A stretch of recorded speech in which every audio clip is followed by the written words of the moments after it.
हम स्टार्ट करने लगे दैट इज कैंसर लैरिंग्स। कैंसर लैरिंग्स में बेसिकली कैंसर के लैरिंग्स के डिफरेंट रीजन्स का कैंसर देखेंगे। सब ग्लोटिक रीजन है, ग्लोटिक है, सुप्राग्लोटिक है। तो स्टार्ट करेंगे एटियोलॉजी से, ठीक है। पहले एटियोलॉजी देखेंगे कि कैंसर क्यों हो सकता है लैरिंग्स का।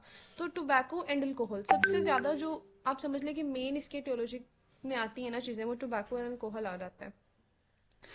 अगर कोई दोनों ही यूज कर रहा है तो फिर सिनर्जिस्टिक इफेक्ट होगा। फिर क्या होगा कि 15 फोल्ड ज्यादा इफेक्ट आएगा, उसको 15 फोल्ड ज्यादा चांसेस होंगे कि उसको कैंसर ऑफ लैरिंक्स हो जाए। इसलिए अगर किसी का प्रीवियस रेडिएशन एक्सपोजर हुआ था या कोई जेनेटिक फैक्टर थे, कोई ऑक्यूपेशनल उसका एक्सपोजर था एस्बेस्टोस के साथ, मस्टर्ड गैस के साथ, पेट्रोलियम प्रोडक्ट के साथ, तो ये सारी चीजें भी एटियोलॉजी में आ जाती हैं। तो एटियोलॉजी में क्या चीजें देखी हमने हमने देखा कि अगर किसी का अच्छा, कैंसर की एटियोलॉजी बहुत ज्यादा इंपॉर्टेंट है, तो इसको आपने अच्छे से याद रखना है। टोबैको के साथ एक्सपोजर हो रहा है, अल्कोहल के साथ एक्सपोजर है, ठीक है। अल्कोहल यूज कर रहा है वो, अगर दोनों ही एट अ टाइम यूज किए जा रहे हैं तो फिर सिनर्जिस्टिक इफेक्ट आएगा, 15 फोल्ड जो है वो इंक्रीज हो जाएगा चांस।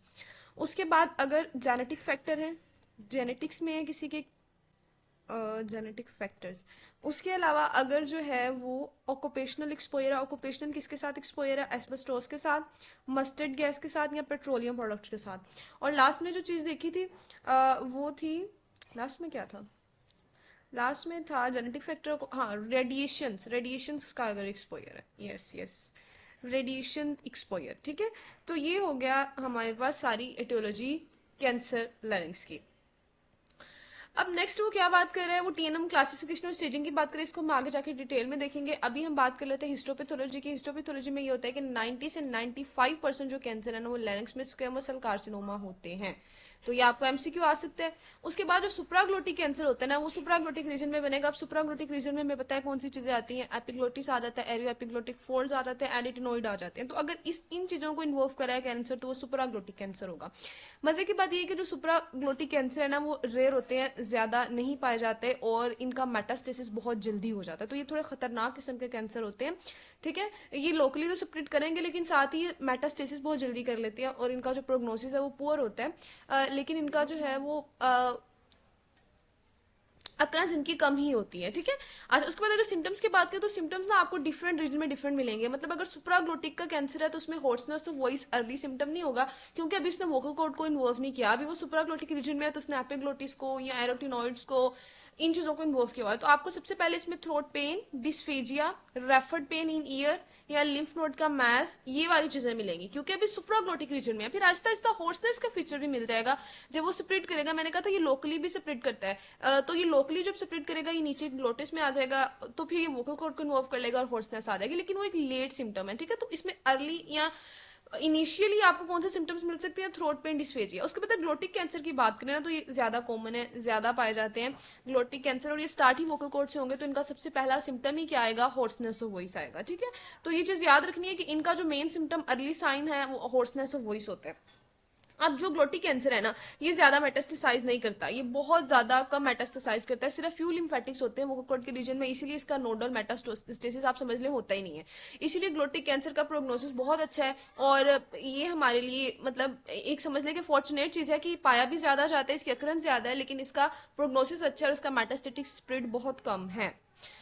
अच्छा, इसका अर्ली सिम्टम हॉर्सनेस था और ना अर्ली सिम्टम ही हॉर्सनेस है, वरना बाद में ये जो ग्लोटिक कैंसर है ये भी स्प्रेड कर जाएगा, सुप्राग्लोटिस ग्लोटिस की तरफ आ जाएगा और इसमें भी फिर डिस्फेजिया वगैरह के सिम्टम्स आएंगे। लेकिन अर्ली जो साइन है वो हॉर्सनेस है।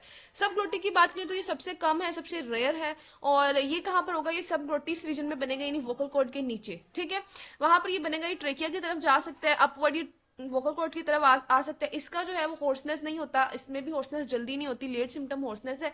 इसके जो अर्ली सिम्टम होते हैं वो स्ट्राइडर हो सकते हैं, क्योंकि ये ट्रेकिया की तरफ जा रहा था तो स्ट्राइडर हो सकता है, लेरेंजियल ऑब्स्ट्रक्शन हो सकती है। उसके बाद आहिस्ता आहिस्ता इसमें भी हॉर्सनेस का सिम्टम आ जाता है। जब हॉर्सनेस का सिम्टम आ रहा है तो हमें पता चल जाता है कि अब कैंसर स्प्रेड करके ग्लोटिक्स रीजन में चला गया, यानी वोकल कॉर्ड के पास चला गया, ठीक है। हॉर्सनेस इसमें भी लेट फीचर है। अब पहले हम टीएनएम स्टेजिंग देखेंगे, फिर हम इसके डायग्नोसिस वगैरह की तरफ आएंगे। अच्छा, टीएनएम स्टेजिंग ना बहुत ज्यादा पूछी जाती है। लाइक एक क्वेश्चन तो कंफर्म होता है कि इस चैप्टर में से कैंसर लैरिंक्स में से आपको आएगा और उसमें उन्होंने आपसे स्टेज पूछनी है। तो आपने ना इसको कैसे याद रखना है, इसमें पहले तो T3 T4 को क्लियर कर लेना। और T3 में तो जब भी वोकल कॉर्ड फिक्सेशन की बात होगी ना, जब भी बात होगी कि वोकल कॉर्ड फिक्स है, उनका फिक्सेशन हो गया, तो वो T3 स्टेज होगी, ठीक है। अब वो चाहे सुप्राग्लोटिक रीजन की वजह से हुए हो, सुप्राग्लोटिक के कैंसर की वजह से के बाद हुए हो, या फिर वो सब ग्लोटिक किसी भी कोई भी कैंसर जब सेपरेट करके वोकल कॉर्ड तक चला गया और उसने वोकल कॉर्ड को फिक्स करा दिया, तो फिर वो आपके पास T3 ही होगा।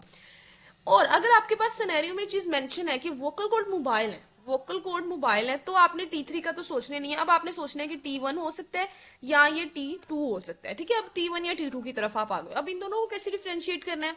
अगर तो वो सुप्राग्लोटिक रीजन का कैंसर था तो T1 वो तब होगा अगर अभी तक सिर्फ वन सबसाइट इन्वॉल्व है। अब सबसाइट्स इसकी कौन सी है वो मैं आपको बताती हूँ, लेकिन अगर अभी तक सिर्फ एक सबसाइट इन्वॉल्व है सुप्राग्लोटिक रीजन की तो वो T1 होगा।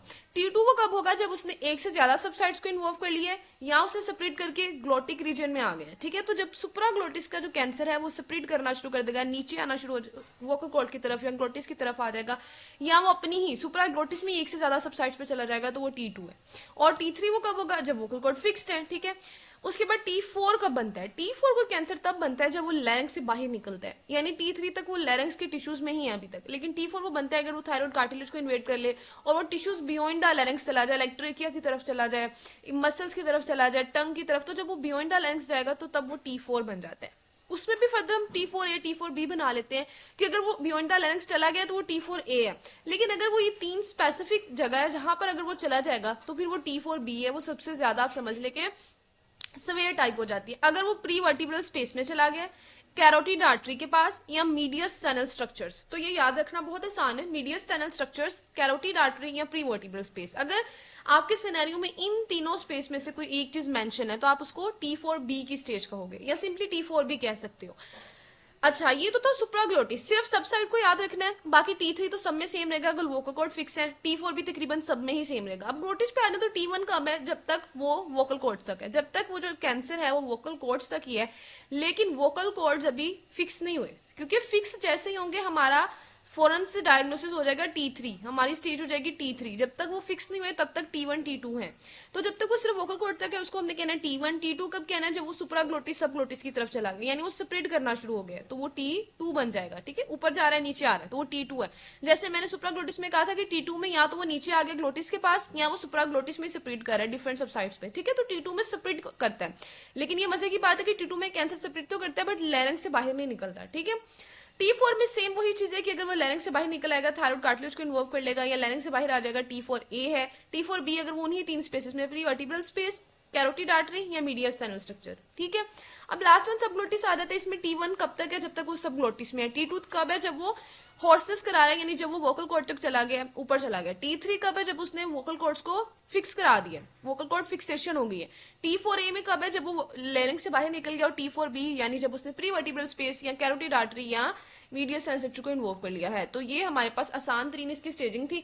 इससे हमने क्या करना होता है, इससे हमें T डिसाइड कर लेना है कि भाई जब आपको लंबी सारी स्टेटमेंट आएगी तो हमें इस कार्सिनोमा की स्टेजिंग बताएं, तो T आपने डिसाइड कर लिया। लेट्स सपोज कि उस सिनेरियो में मेंशन था कि वोकल कॉर्ड फिक्स थे तो आपने T डिसाइड कर लिया T3। लेकिन स्टेजिंग में सिर्फ T नहीं बताना होता है, N और M भी बताने होते हैं, तो अब हम N और M देख लेते हैं। एन क्या शो करे? लिम्फ नोड्स को। तो कैंसर ने क्योंकि लिम्फ नोड को मेटास्टेसाइज करना होता है लिम्फ नोड तक, तो N1 स्टेज कब होगी? जब मेटास्टेसिस जो है वो सिंगल इप्सिलेटरल यानी अपनी ही साइड की, अगर वो राइट साइड का कैंसर था ना, राइट साइड के वोकल कॉर्ड का, तो उसने राइट साइड के लिम्फ नोड को इन्वॉल्व किया और सिंगल लिम्फ नोड को, सिर्फ एक लिम्फ नोड को, और 3 सेंटीमीटर या उससे कम डायमेंशन में, यानी वो जो वोकल कॉर्ड का वोकल कॉर्ड कह रही हूँ, वो जो लिम्फ नोड का साइज है वो 3 सेंटीमीटर से कम है और एक ही लिम्फ नोड है अपनी ही साइड पर, तो वो N1 होगा। N2 अब कब हो सकते हैं? या तो जो मेटास्टेसिस है वो एक ही लिम्फ नोड में है लेकिन उसका साइज 3 सेंटीमीटर से ज्यादा हो गया, एक कंडीशन हो गई। ठीक है, N1 में हमने 3 कंडीशंस लगाई थी, एक तो लिम्फ नोड सिर्फ एक हो, दूसरा लिम्फ नोड अपनी ही साइड का इप्सिलेटरल हो, तीसरा लिम्फ नोड 3 सेंटीमीटर से कम साइज में है, इससे कम डायमेंशन में है। N2 में हमने कहा कि अगर सिंगल है एप्सिलेटर, 2 कंडीशंस तो पूरी हो रही हैं लेकिन साइज 3 सेंटीमीटर से ज्यादा है, 6 सेंटीमीटर से कम होगा लेकिन 3 सेंटीमीटर से ज्यादा है, तो वो N2 हो जाएगा। दूसरा वो कह रहा है कि अगर इप्सिलेटरली है, एक कंडीशन पूरी हो रही है लेकिन लिम्फ नोड मल्टीपल हो गए, अब सिंगल नहीं है अब मल्टीपल है, मोर देन 1 लिम्फ नोड है, तो तब भी उसको हम N2 कहेंगे। ठीक है, साइज उसका 6 सेंटीमीटर से कम ही है लेकिन मल्टीपल हो गए। उसके बाद थर्ड वो कंडीशन बता रहा है कि बायलैटरल है दोनों साइड के। अब यहाँ पर उसने लास्ट पे क्या किया? तीसरी कंडीशन खराब कर दी। अभी तक वो इप्सिलेटरल पर था लेकिन अगर वो बायलैटरल लिम्फ नोड है, साइज 6 सेंटीमीटर से कम ही है लेकिन बायलैटरल या कॉन्ट्रालेटरल, राइट साइड का कैंसर था और लेफ्ट साइड का लिम्फ नोड इन्वॉल्व है, तो फिर वो N2 हो जाएगा।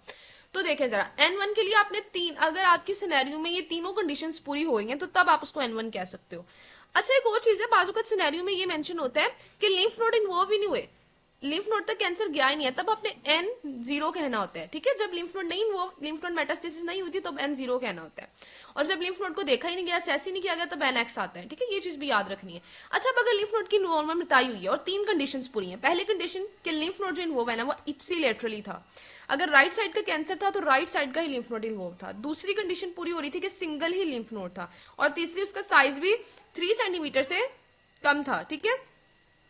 तब आप उसे क्या कहोगे, तब आप उसे कहोगे कि ये N1 है। उसके बाद दूसरी N2 में क्या हो सकते हैं, या तो पहली कंडीशन खत्म, यानी जो लिम्फ नोड है उसका साइज 3 सेंटीमीटर से ज्यादा हो चुका है, 3 सेंटीमीटर से ज्यादा हो चुके हैं, अब वो N2 हो जाएगा। दूसरा हो सकता है कि मल्टीपल लिम्फ नोड है, अब सिंगल नहीं है, मल्टीपल लिम्फ नोड है, तब भी वो N2 हो जाएगा। तीसरा ये हो सकते हैं कि या तो बायोलेटरल के हैं, दोनों साइड के लिम्फ नोड है, या फिर क्या है, कॉन्ट्रालेटरल, यानी कैंसर राइट साइड का है और लेफ्ट, और लिम्फ नोड लेफ्ट साइड के नो। तो ये तीनों केसेस में हम उसको क्या कहेंगे, उसको हम N2 कहेंगे, ठीक है। अब N2A, N2B आगे और N2C वही चीजें हैं जो ऊपर हमने देखी हैं, उसको यहाँ पे सेपरेट करके लिख दिया। अगर लिम्फ नोड सिंगल है, एप्सिलेटरल है, लेकिन साइज उसका चेंज हुआ है सिर्फ, तो वो होगा N2A। अगर उसका जो है वो मल्टीपल हो गया है, सिंगल की बजाय, जो मैंने दूसरी कंडीशन आपको बताई थी ये वाली, तो वो होगा N2B। और अगर लास्ट वाली चीज हो गई है कि बायोलेटरल या कॉन्ट्रालेटरल है, तो वो होगा N2C, ठीक है। ये याद रखना बहुत आसान है। अब आ जाए आप जरा कि M की तरफ। हमने N भी डिसाइड कर लिया कि हमने N कब कहना है, और हमने T इस तरह से डिफाइन करना है। अच्छा, NA तब होता है जब उसकी मेटास्टेसिस हो लिम्फ नोड में, उसका साइज 6 सेंटीमीटर से ज्यादा हो जाए, तब आप उसको NA कहते हो, ठीक है। जब तक उसका 6 सेंटीमीटर से कम था वो N1 N2 ही था, लेकिन अब वो 6 सेंटीमीटर से ज्यादा हो गया। अब बात कर लेते हैं डिस्टेंस मेटास्टेसिस की। डिस्टेंस मेटास्टेसिस में क्या होगा कि MX, M0 या M1, ये तो काफी आसान। MX तब होगा जब हमने असेस नहीं किया कि भाई डिस्टेंस मेटास्टेसिस हुई है या नहीं, हम असेस नहीं कर पाए। M0 होगा जब मेटास्टेसिस नहीं होगी, हमने असेस किया लेकिन कंफर्म है कि अभी तक मेटास्टेसिस नहीं हुआ। M1 होगा जब मेटास्टेसिस हो गया। तो T, N, M इस तरह से आपने स्टेजिंग करके, सबसे थोड़ा सा मुश्किल T को ही डिसाइड करना होता है, वरना N और M बहुत इजीली डिसाइड हो जाते हैं, ठीक है।